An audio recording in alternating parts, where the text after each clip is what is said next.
Hello po mga katambay, si Kamanong po sa Tambayang Makabayan. Ito po, talagang pinaghahandaan nila si Pangulong Duterte pabagsakin talaga. Talagang planado. Ngayon naman po, pinagpaplanuhan naman po kasuhan ang ating dating Pangulong Rodrigo Roa Duterte. Ito po, painggan po natin ang balita at saka po tayo magkomento mga katambay.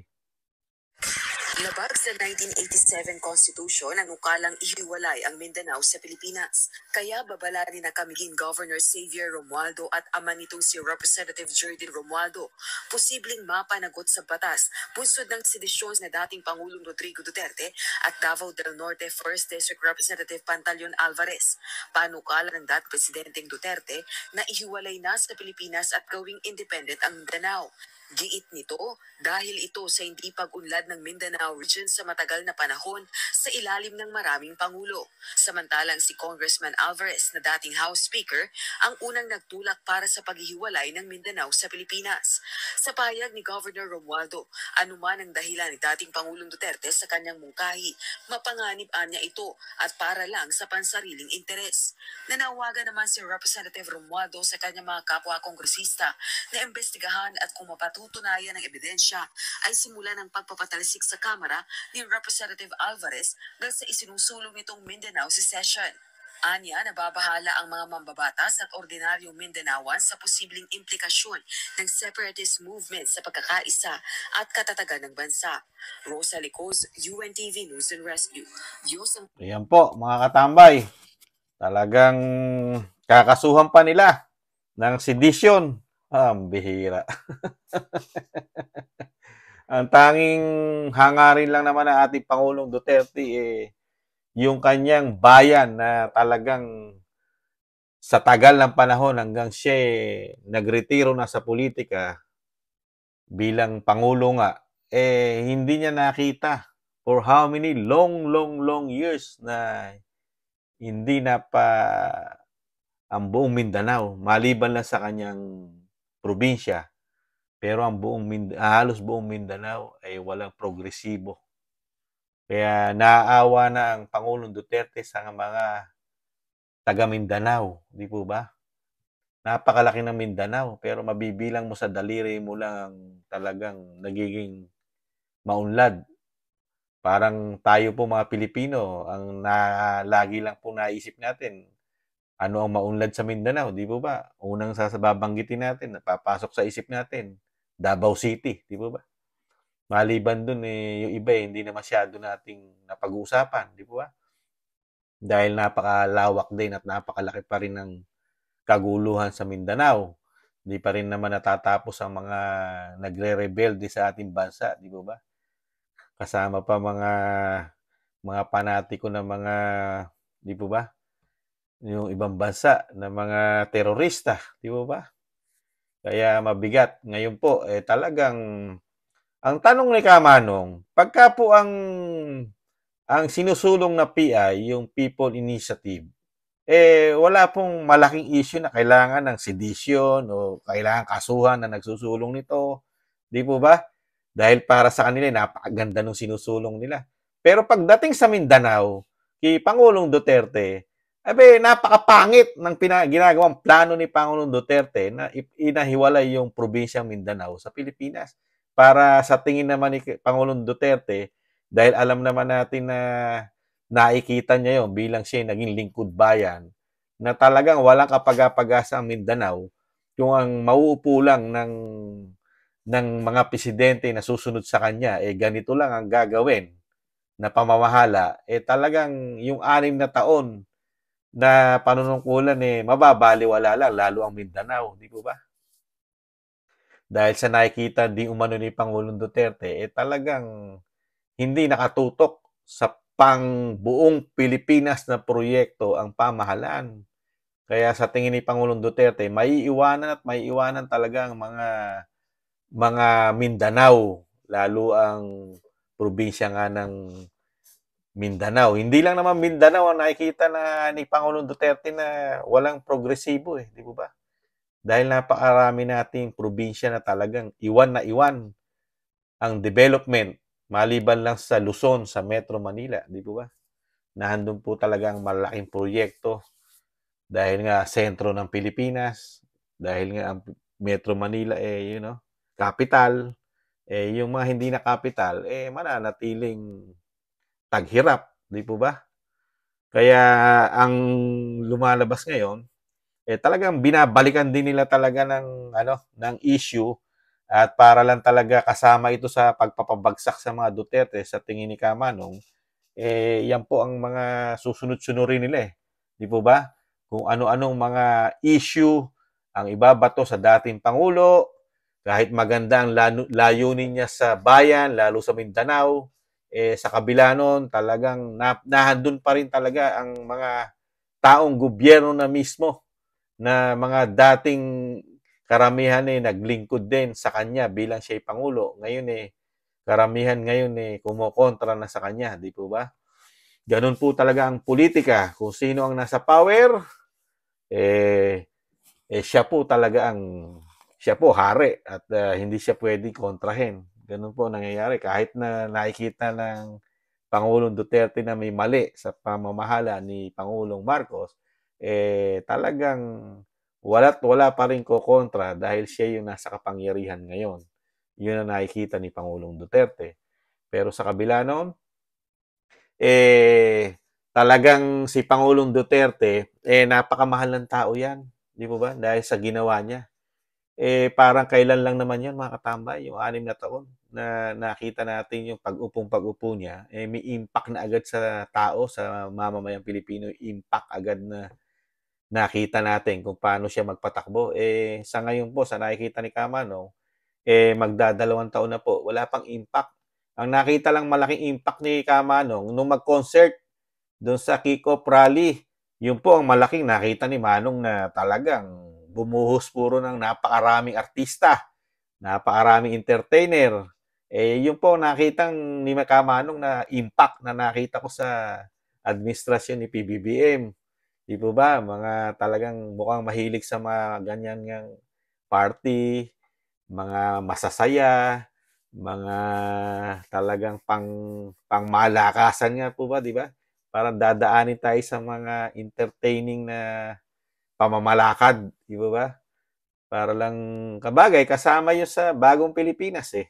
Dahil nga sila na nakaupo, bago na. Kaya babaguhin na nila yung sistema, di po ba? Ganito ang magandang kailangan natin ng merong ganitong klasing, di ba ba? Kasiyahan. Kahit lugmok sa kahirapan ng ating bansa, di ba ba mga katambay? yun lang, yun lang nakikita ni Kamano. Ang isa pang mabigat, pagdating sa kanila, sa kanilang pangangailangan, lalo sa Kongreso, talagang ipinupus nila. Pero ang Mindanao, katulad ngayon, malaki problema ng Mindanao, di ba? Nilulubog sila ron, kailangan ng malaking tulong ng gobyerno, di ba? Kung si Pangulong Duterte lang masusunod at nakahiwala yon, hindi na kailangan ng tulong ng Luzon. Kaya-kaya ng mga taga Mindanao, solusyonan yon, mga katambay. Alam naman natin kung paano magpatakbo ng gobyerno si Pangulong Duterte, di ba? Action man. Action siya agad. Hindi siya yung papogi. Kailangan magsalita sa media. Ito plano ko, bagong Pilipinas. Hindi gano'n si Pangulong Duterte. Solusyon ang hinahanap niya sa mga kababayan niya. Hindi kailangan ng media, magsalita ka kung ano plano mo. Si Pangulong Duterte, action, hindi plano. Yun po ang nakikita ni Katambay Manong, talagang ito kasama sa mga plano nila kung paano nila pababagsakin ang mga Duterte. Kaya sinusulong nila ngayon na ito-twist na nila yung issue ni Ferdinand Marcos Jr., ating presidente, about sa droga, natutwist na nila. Napupunta na rito sa talagang malaking issue na kailangan kasuhan pa ngayon ng Pangulong Duterte ng sedition dahil nga sa paghihiwalay ng Mindanao sa Pilipinas. Talagang sa nakikita ni Kamano, mahaba pa ang magiging problema ni Pangulong Duterte sa gobyernong ito na talagang pilit silang pababagsakin para hindi na makabalik ang mga Duterte sa politika, lalo sa pinakamataas. Dahil alam naman natin si Sara, si Vice President, papunta na ron. Kaya talagang hahadlang at hahadlang sila ngayon na makabalik ang mga Duterte sa pinakamataas. Kaya lahat po ng issue, ibabato nila. Dahil ganun po ang plano yata nila, mga katambay, kapangyarihan. Kaya nakakalungkot lang po. Sa bagay, sa tingin naman ni Kamanong, ang mga taong bayan, mga Pilipino, gising na. Alam na nila kung ano ang nagawa ng mga Duterte sa ating bansa. Kaya sa tingin ko, ngayon, tahimik pa. Hindi pa naman nagsasalita ang majority ng mga Pilipino na nagmamahal kay Pangulong Duterte sa mga Duterte. Alam naman natin na hindi naman yung 30 million mahigit na boto ni Bongbong Marcos puro ano po yon, puro loyalist. Hindi po totoo yon. Hindi po siya makakuha ng boto no sa panahon ni Kamano kung wala si Sara doon. Di po ba? Kung hindi niya katandem si Sara, hindi niya makukuha yung ganun kung laking numero. Kasi nung tumakbo siyang vice presidente, hindi siya nakakuha ng ganun kalaking boto. Di po ba? Dahil pa rin sa mga Duterte. Kaya lang, ganun po talaga ang politika. Gamitan po ang politika. Nagamit po sila, nakabalik sa pwesto. Talagang ganun. Pag nakapwesto sa politika, may mga pananaw ni mga Kamanong, may mga talagang politiko na pagka binigyan mo ng power, ayaw ng bitawan. Talagang gusto yung mapanatili, mapalawig pa, di po ba? Nakakalungkot lang ang sinapit ng ating Pangulong Duterte imbis na siya namamahinga na dahil nga sa trabaho na binigay natin, napakahirap ng 6 na taon, yung buong pandemic, nasa pulpa niya, napakahirap, di ba? Pero nalampasan niya yon sa kanyang panunungkulan. Pero sa kabila nun, iginaganti ng ating bagong administrasyon, di ba? Patahimikin, tanggalin sa Pilipinas dahil pinapasok ang ICC, di ba? May plano na rin sila na kunin yan, ilalabas na yung warrant of arrest para madala na sa ibang bansa ang mga Duterte, hindi lilitisin sa Pilipinas. Yun ang masaklap eh. Sa sarili mong bansa, wala kang kaso. Samantalang lilitisin ka sa ibang bansa. Di ba? Na walang kaalam-alam kung ano nangyayari sa Pilipinas. Matindi. Ganun po katindi ang bagong Pilipinas natin ngayon. Mga katambay, pag gumawa ka ng tama at maganda sa bansa mo, ang katapat mo, ICC. Yun lang nakikita ni Kamanong. Pag gumawa ka ng ayos at wala kang korupsyon ng 6 na taon na malaking korupsyong issue sa'yo, na wala man lang issue, ang taas ng trust rating mo, ang rating mo sa loob ng 6 na taon, puro positive. Pero ang sinapit mo, ICC. Di ba? Kailangan malitis ka ng ICC. Yun po ang naging reward ni Pangulong Duterte sa mga nakaupo sa ating gobyerno. Yun po ang kanyang talagang bonus na binibigay na huwag kang magpahinga sa Pilipinas, magpahinga ka sa ibang bansa, kasama mo ang ICC, ang International Criminal Court, mga katambay. Nakakalungkot. Ito pa, Mindanao, di ba? Sariling bayan mo, gusto mo makitang umasenso, kaya lang, kalaban mo, gobyerno. Dahil siyempre, sinasabi ko nga, ang Mindanao, napakaraming pera na papasok sa kabanyaman ng bansa na pupunta sa Luzon. Kaya paano nila magugustuhan hiwalay ang Mindanao? Di po ba, mga katambay? Napakalaking pera mawawala sa Pilipinas, lalo sa Luzon, na nahando ng kapital.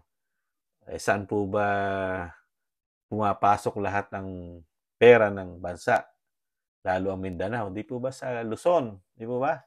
Sila gumagawa lahat ng budget ng pera at mga panggagastusin ng ating bansa sa Luzon. Ang mga kongreso, mga senador, di ba? Mga proyekto, di ba? Kaya pag ikaw nakaupo, katulad nila, hindi mo gugustuhin na mawahiwalay ang Mindanao, mga katambay. Dahil sa pera. Yun lang po, mga katambay, nakakalungkot. Pero malalagpasan po ng ating Pangulong Duterte yan. May awang Diyos. Kaya po yan, malagpasan sa awa ng Diyos. Muli po si Katambay Manong nag-iiwan na mahalin natin ang ating bansa. Kaya natin to. Tiis-tiis muna mga katambay. May pag-asa pa tayo. Bye-bye. Paalam.